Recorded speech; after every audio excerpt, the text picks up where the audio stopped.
Alright guys, what's up? In this video I'm going to show you how to remove the jet pump and replace the wear ring in your Sea-Doo. This works for most of the 90s model Sea-Doos. This one in particular is a 94 SPX. First thing we're going to do is need a 10mm wrench, put it on here, and a 10mm socket and put it on this end. Unscrew it. This one's already been loosened up.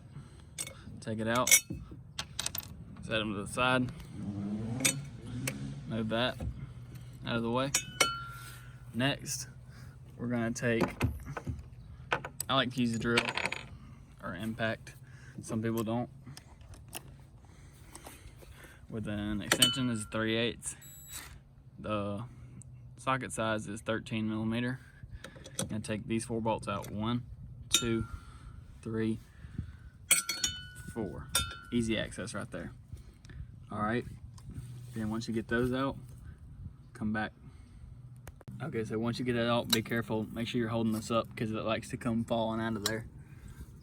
There are these 2 little O-rings on there. You want to make sure you get those off if they're salvageable. These might be salvageable. I might go ahead and replace them though if I can find some locally. Put those to the side, don't lose them. All these wear ring pieces fell out. These things are just disintegrated. Check this out. Look how bad that is. I don't even know how that happens, but it did nonetheless. So let me get my 1/2 inch drill adapter with a pretty long extension, and let me see what size these are. If I remember right, they're about a 17 or an 18 or something like that.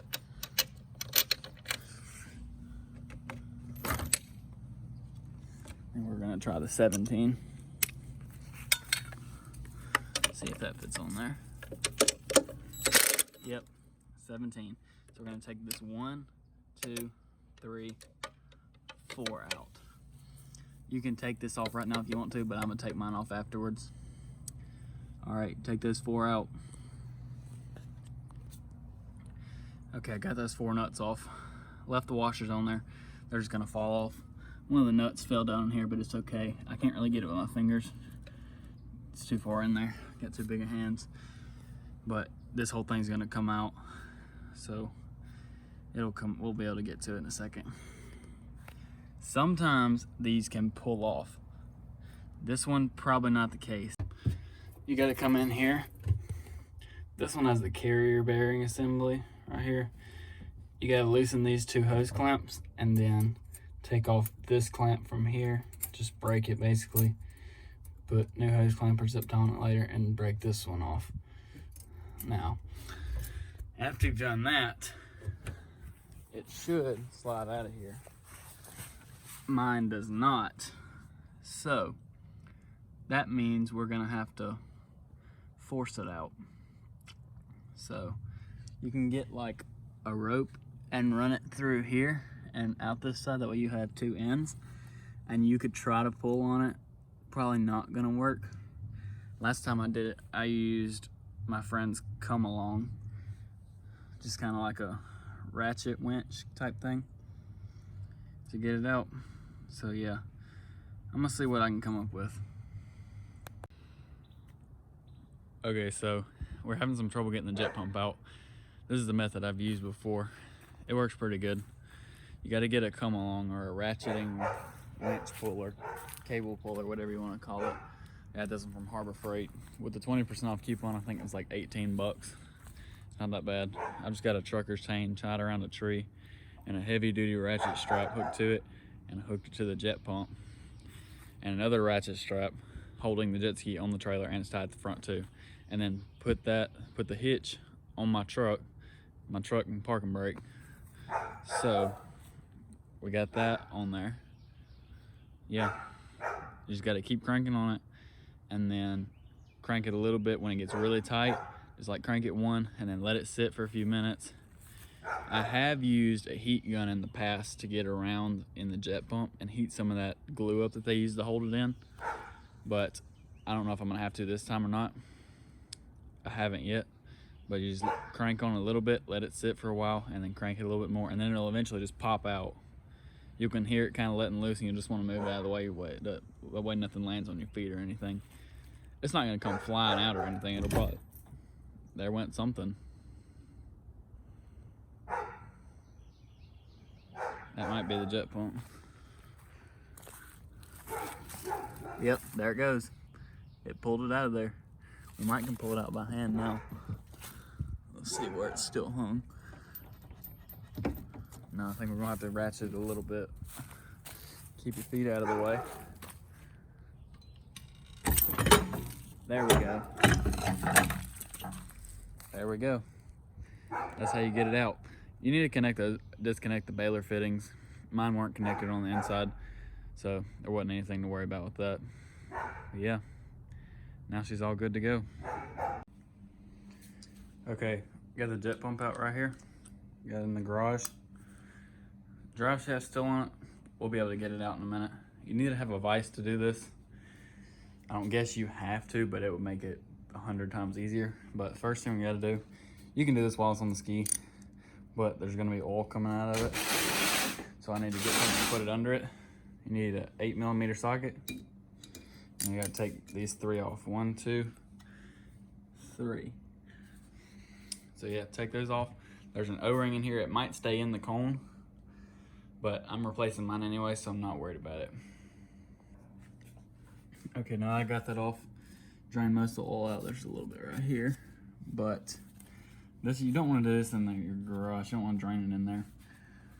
You need to drain it outside, because this jet pump oil smells so bad, so bad.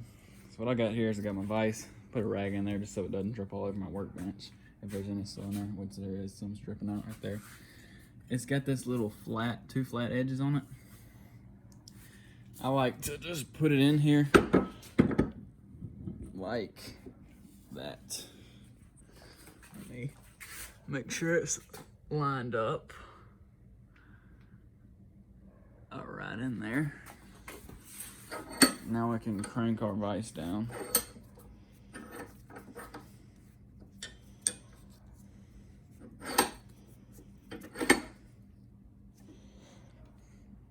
Now, shouldn't really go too many places. Now I gotta grab a flathead screwdriver or pick, whatever you want to use.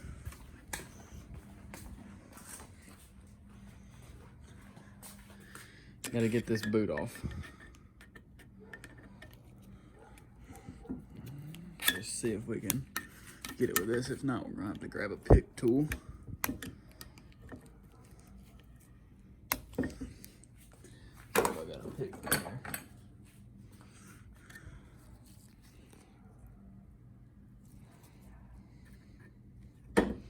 Okay, well, this is coming off, so I'm gonna do this off camera and then I'll show you how I did it. Okay, so I got a jet pump back in the vise real good. Turns out I had it clipped on the different piece that I'm intended to.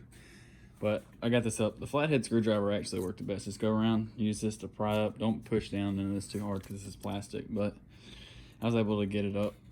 This just slides up right here.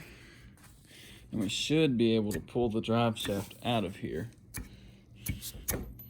Should and can are two very different things. There's some junk in there. Let's see if I can wiggle it. Tighten down my vise a little bit.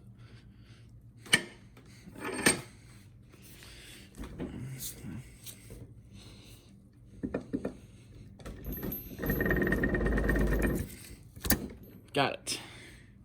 There we go. I don't know if that's a mix of rust or anti-seize that absolutely doesn't work, or who knows what it is. See if our threads are torn up. They actually seem to be in pretty good shape. This whole drive shaft needs to be cleaned up some. Set that to the side. Now, I'll show you what we do next. Okay, so we need our impeller tool. I think this is an 18mm if I remember right. Not completely sure, but you can look it up and they'll find out. This goes in here where the impeller is. It's got the same threads, goes in there.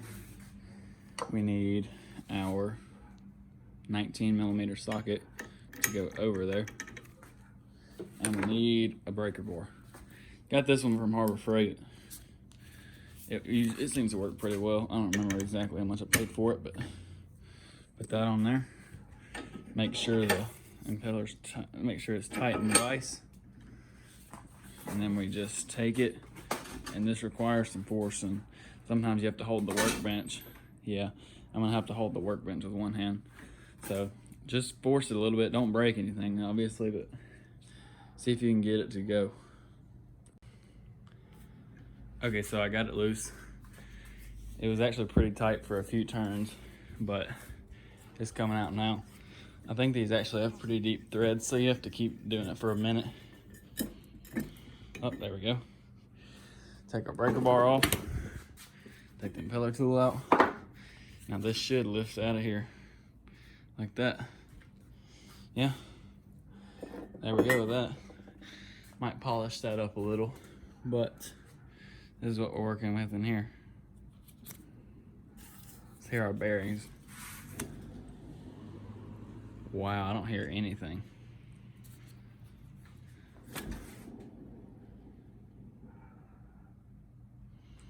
Yeah, they sound pretty good. No metal scrapes or anything like that.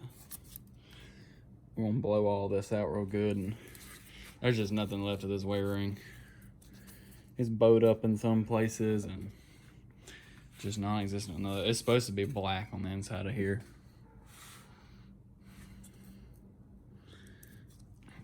I'll just show you how much clearance this thing had.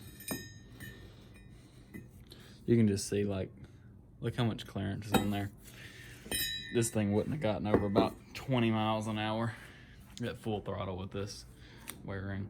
It's got to be tight in there.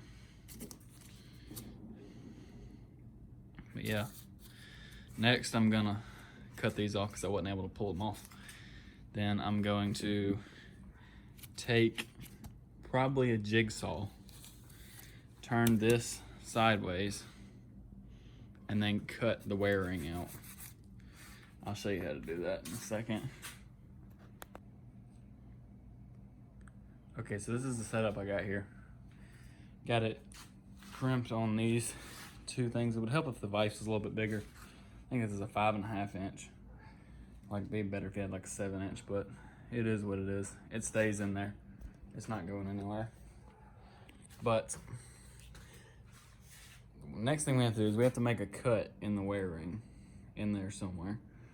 Really make two cuts, one about here and one about here. That way we can push the weigh ring together and pull it out. I got my jigsaw, just a run-of-the-mill jigsaw. I've got a bit in here from Harbor Freight. It's a wood clean. We'll see how it cuts.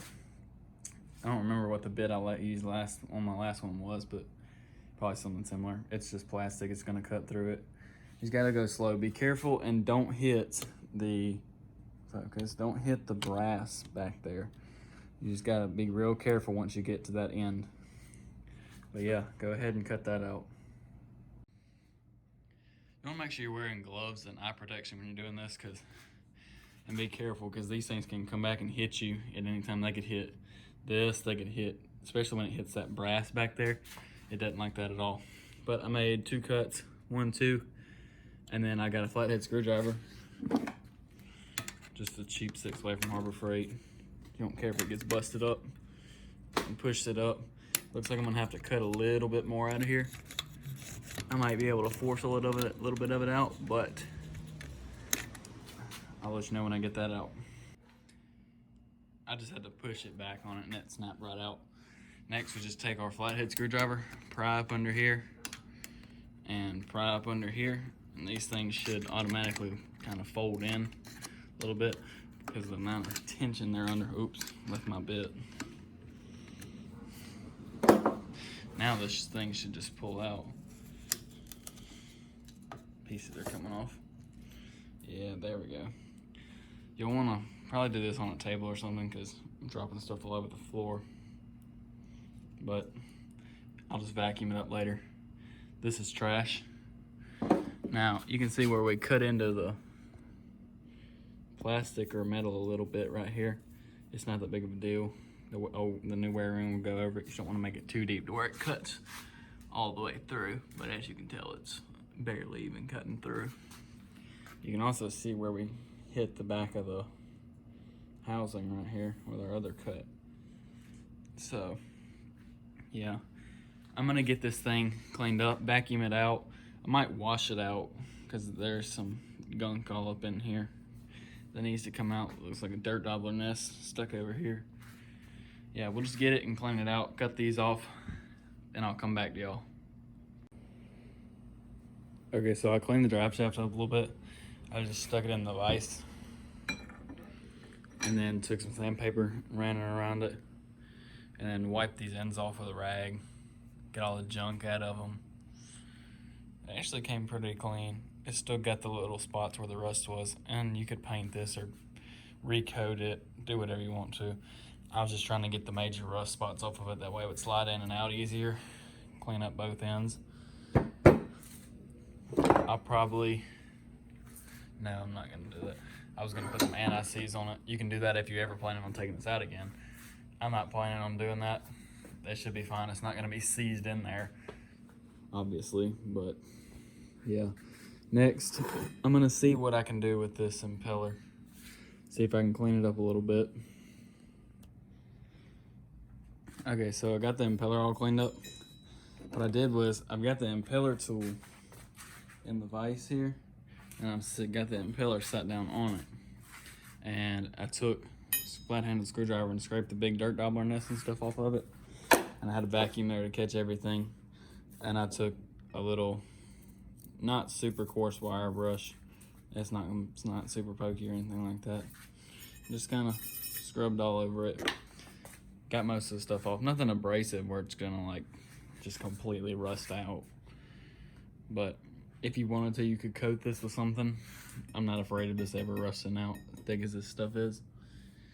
Cleaned out that end, and then there's an impeller tool, and I cleaned out this side. So it should slide in real smooth. And I think I am gonna put some anti-seize on here because I already have some I completely forgot about. Clean the pump up, clean the pump housing too. Got those hoses off. Got everything cleaned out of here. I didn't clean up the green. I'm not sure there is any way to without just like completely pressure washing this or something. But I think it should be fine. I took some sandpaper to this edge right here to make it a little bit smoother for that seal. And you can see some stuff fell out right there. You gotta watch, this whole thing will slide out on you.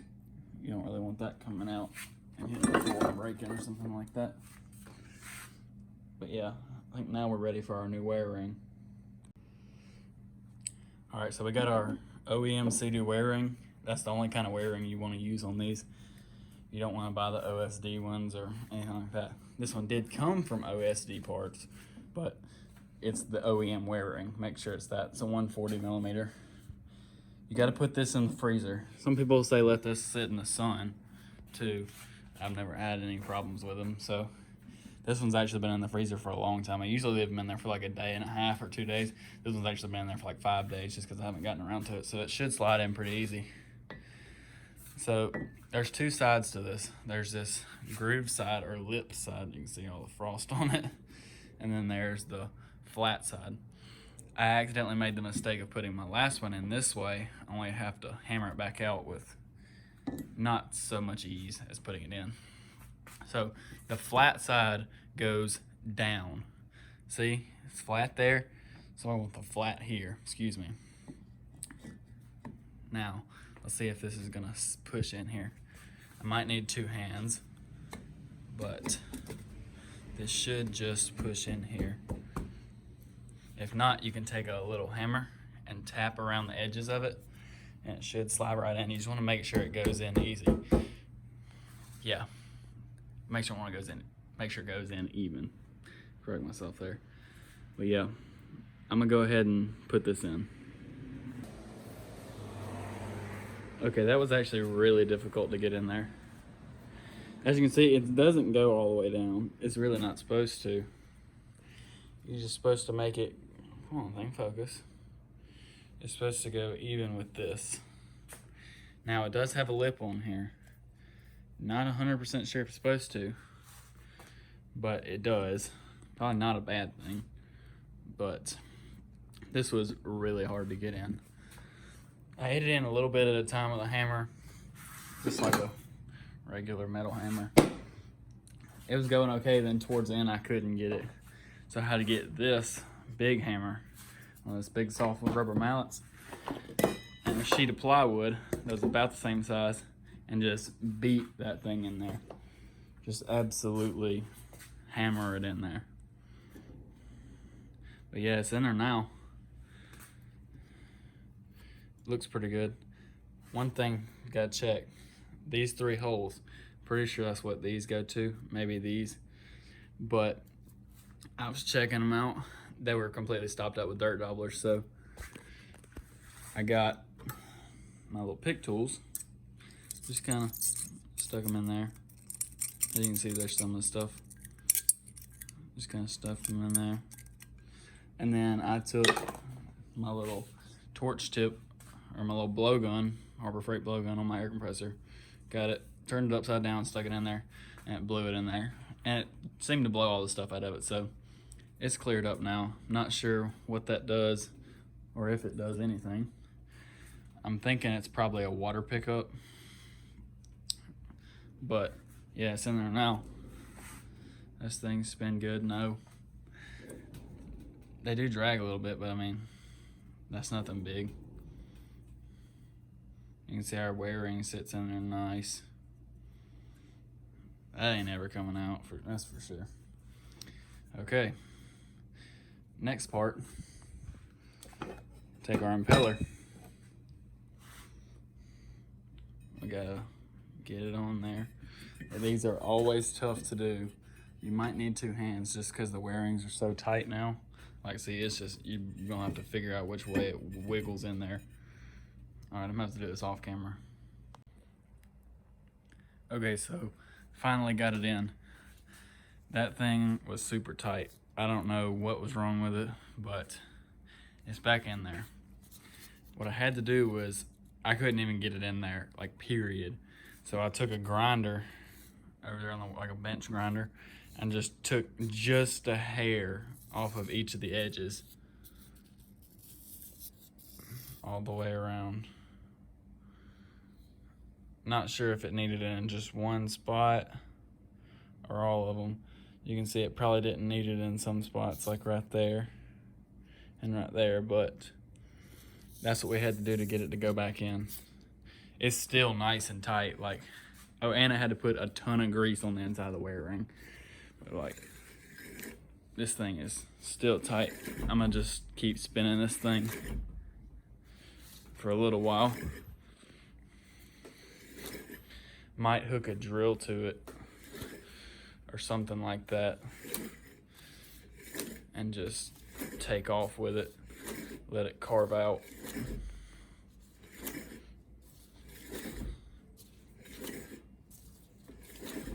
But yeah, it's back in there. The only thing we got left to do is put the drive shaft back on. Okay, so I got the jet pump here. I'm gonna hook a drill to this end where I can carve out that wear ring some. But first, I need to put this back on and get some oil in there. I took a pick tool, pulled the O-ring off, got my new O-ring from OSD back in there. I got it back right here. Then I'm gonna put it on here, put it back in the jet pump.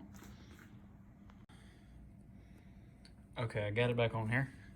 Next, we're gonna take our Allen key. I think this is a 4.5 or a 5. Then put it in there. Take this screw out. Make sure when you're putting it on that you know which way the jet pump is. This is the top of the jet pump when you're looking at the ski. You want this either here or here. You don't want it on the bottom, then you won't be able to change your oil while it's on the jet ski. You'll have to pull it back off. So take this out, set it down. Now we've got our new jet pump oil. This is what I always use for my jet skis, is Klotz jet pump oil. Okay, so I got the pump hole. Made sure this was straight up and down, that way we know it's filled up. Try and get it in there as best we can.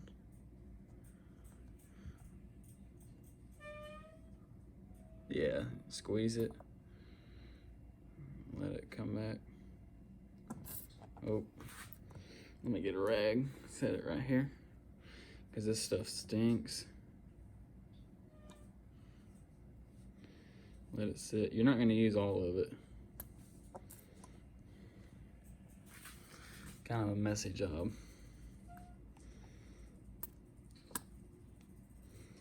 And you're going to lose some of it.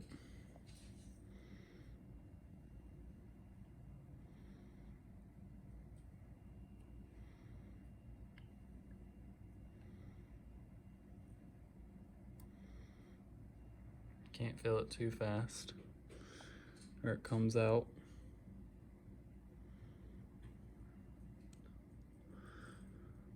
Okay, I think we might be getting close.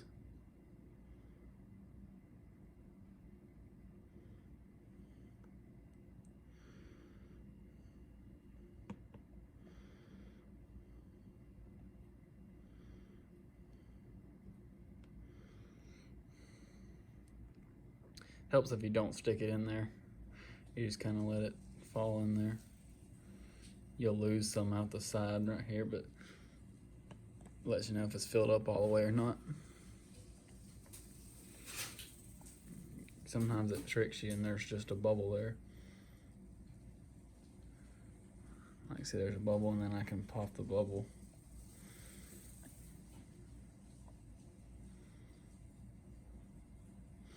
That actually might be, okay, it's filled up now. Oh, no it's not. That was a bubble again. We should be getting really close.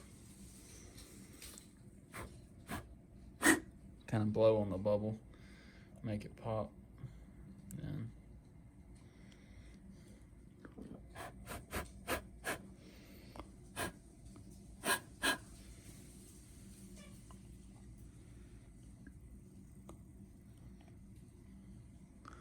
okay, I think we're full now. Yep, it's full. So set that to the side. Now we can, well, that drained out a little bit, so there's some more to be put in there. We should be getting awfully close though. Tell you what, let me grab me a pick tool. See if we can, yeah, that works a little better.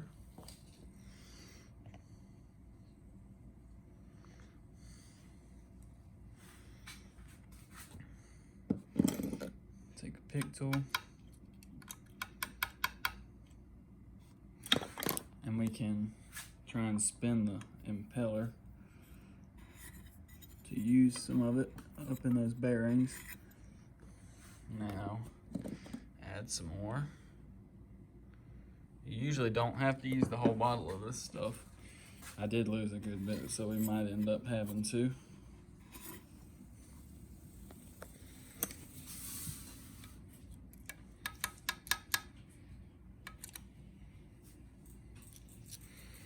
Now we can just let it sit for a second. Turn the impeller. Get any air out. There we go. There was a bubble. So now I keep adding. Take the pick tool.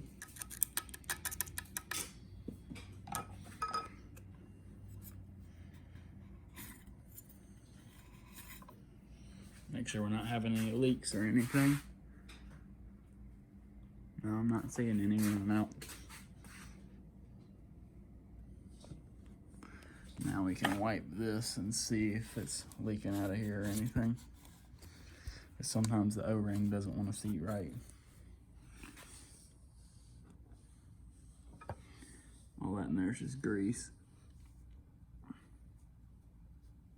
It's not running out anywhere, so keep adding.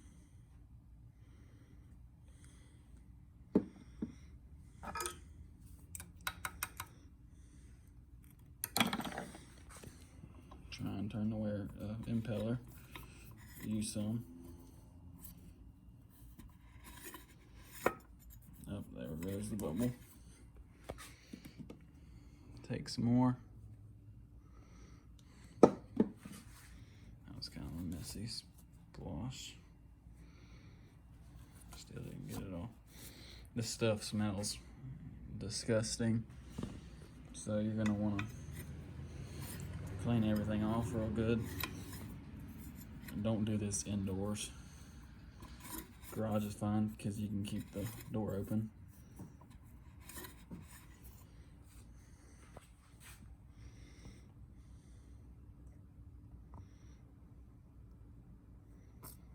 Okay.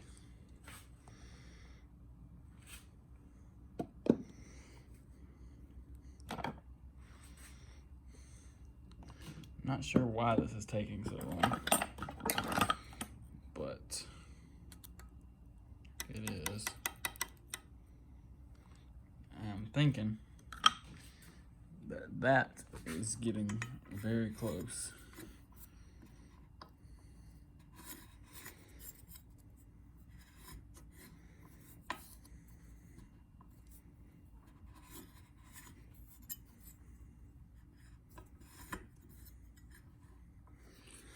There we go. It's now full. We can take a rag, clean it off,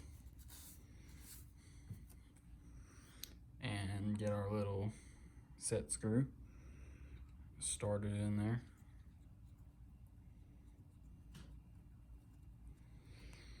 Then get our Allen key. Make sure you don't cross thread this thing. Should go in relatively easy by fingers. Might have cross-threaded it. That or we got too much oil, which is also possible. Okay, this is kind of tight, but we're gonna put it in there.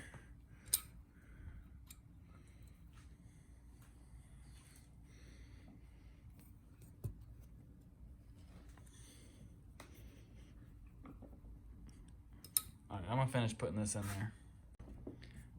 All right, I got it in there. It's just a couple more turns. It's pretty tight because we filled that thing up with oil. It would help if you don't fill it all the way up. But yeah, now I got it on there. Got it tight in my vise. Pretty tight. Got my impeller tool in here and a socket on my impact. And we're gonna see if we can get this thing to turn.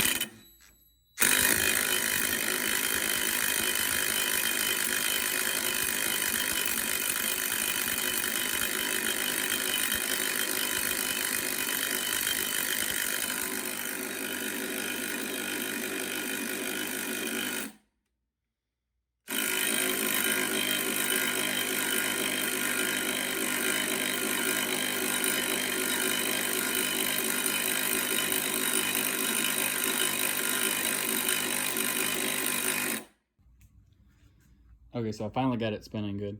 It helps if you don't use an impact and you use just a normal drill. So I changed to a drill and did that. This thing is pretty hot. You can see where it's carved out right there. That's what you want. You want it to have that clear path. That way when you put it back in, the jet ski is not locking up the engine or anything like that. So yeah, we're done here. Yeah, you can spin it by hand both ways. A little resistance, but that'll come out.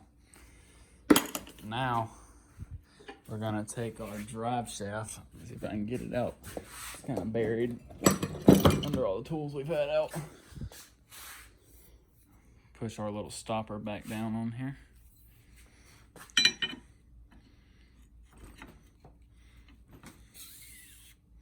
Push this on into here. That's the next step, so put that in there and then come back. All right, so this is what we're working with now. I don't know if I showed a pickup before, but this is after. I cleaned it all up. There was a giant dirt gobbler nest here. It was probably this big.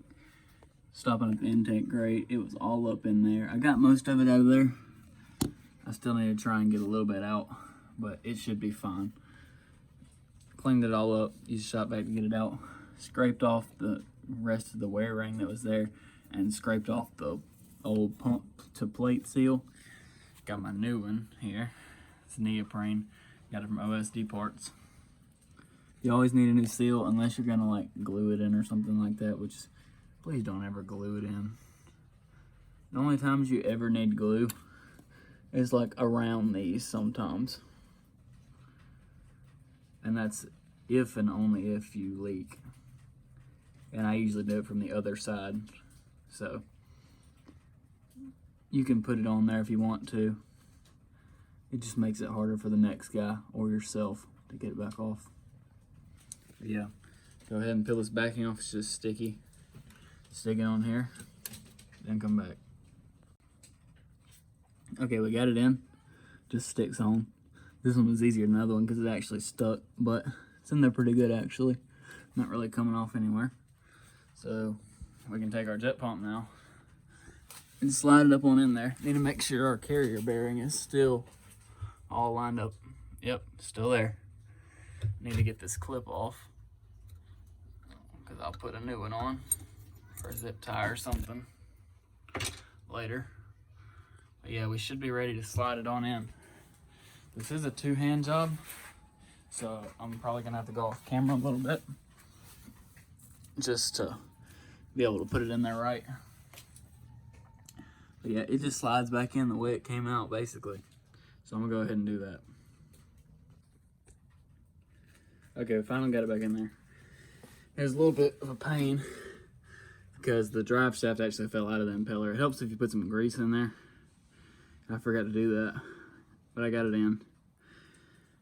Had to spin the engine over a few times to get the PTO lined up, but that's about it. It turns over fine. I haven't bolted it in yet. Got to get my hardware. This is a little bit tricky to do sometimes because it's all the way back in here. Is washer, lock washer, and then you'll put the nut on. I like to put all the washers and lock washers on first, at least in opposite corners. See, sometimes it's better to do it one nut or one washer at a time, excuse me. There's the washer, then the lock washer. Then we can get our drill, which is in the house. Okay, I got the drill from inside.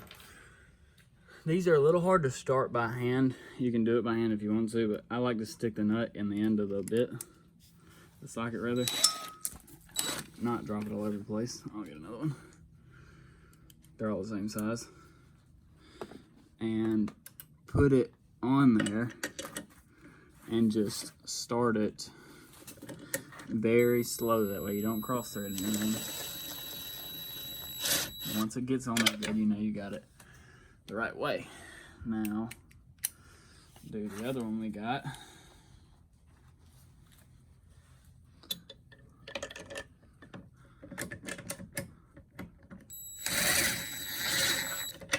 There we go, got it on there. Now put the other two back on. All right, I got it in there. Got them cinched down. You want to put them in there pretty tight, just don't over tighten them. I'm sure there's a torque spec, but I don't really feel like looking that up. These are plastic, so you don't want to break that. Just put it in there, whatever you feel is right. Just don't break anything, obviously. Or look up the torque spec, whatever suits your fancy. All right, I got these new O-rings. They aren't made for this. These are actually from an O-ring set from Harbor Freight. I think I paid $8 for it, and it comes with like literally like 400 O-rings or something like that, all different sizes. So I'm sure I'll be able to use it in some application somewhere. But yeah, I figure better buy that and be able to do 10 jet pumps than pay $4 or $5 every time for just 2 O-rings. But I put a little grease on them to make them stay there, keep them lubed up. Next, we gotta take our Venturi, put it back on with our bolts. I can't do it one-handed, obviously, so I'm gonna go ahead and put it on there and then come back to y'all. And the last step is get our steering hook up see if I can do this one handed. Probably not. But yeah, you remember how it came off. It's just the one little lock nut on the bottom side of it. So yeah, go ahead and put that back in. All right, I got it on here. Got it tightened down pretty good. It's not going anywhere. A little loose, but that's okay. I might really cinch it down in a minute. But yeah, that's all for this end of the jet pump. Now, I've already done the stuff in here, but you guys need to do it if you haven't. You gotta put new zip ties right there, on there, bottom side, top side, and you need to tighten these hose clamps down. Make sure this carrier bearing is all the way back up against here. Tighten that down. Put some grease in both of these. I haven't done that yet. Gotta get some more grease. I use STP marine grease, but really any kind of grease will work, honestly. Just don't pump that one too full because it'll push the drive shaft out. Just put a little bit in there. Last final step, hook the baler fittings up. These two go on there, and this bigger hose goes right here. That's your water in. And just tighten those up and you're all done. All right, guys, you successfully changed the wear ring on your jet pump. This was for the 94 C2 SPX project. Remember to like, comment, and subscribe for more jet ski rehab.